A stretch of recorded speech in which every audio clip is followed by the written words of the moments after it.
ময়মনসিংহের ভালুকায় মা ও দুই সন্তানকে গলা কেটে হত্যা করেছে দুর্বৃত্তরা।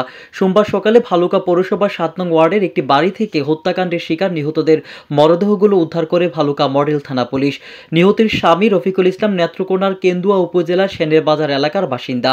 তিনি ভালুকার রাসেল স্পিনিং মিল নামে একটি পোশাক কারখানায় চাকরি করেন।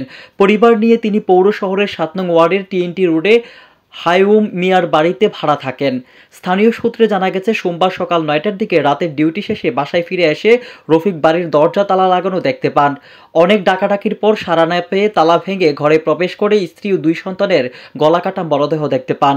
ঘটনার খবর পেয়ে ভালুকা মডেল থানা পুলিশ ঘটনাস্থলে গিয়ে মরদেহ উদ্ধার করে।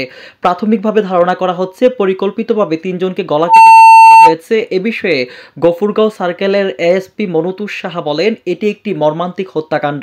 তারা এ বিষয়টি গুরুত্ব সহকারে তদন্ত করছেন। নিহতদের মরদেহ ময়নাতদন্তের জন্য ময়মনসিংহ মেডিকেল কলেজ হাসপাতাল মর্গে পাঠানো হয়েছে।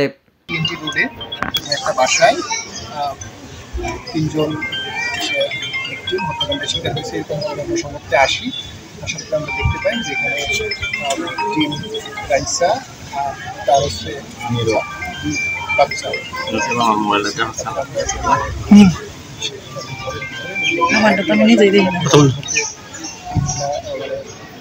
হিসেবে সাহিত্য অবস্থায় দেখি তাদের শরীরে আঘাতের চিহ্ন আছে ৩ জনেরই। আমরা ধারণা করছি যে এটি একটা হত্যাকাণ্ড।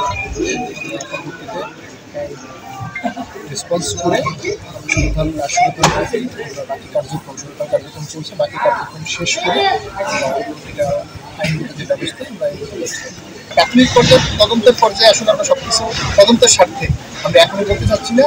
আমরা এই বিষয়ে কাজ করছি, আর পরবর্তীতে আমরা এই ঘটনাটা কি বা কীভাবে কি হলো, কে জড়িত বা কারা জড়িত তার ভাই এখানে থাকতেন, তাকে আমরা এসে পাইনি। এখন আমরা পরবর্তীতে হয়তো তাকে পেলে বা তার সাথে আবারও নির্ভর কথা বলবো।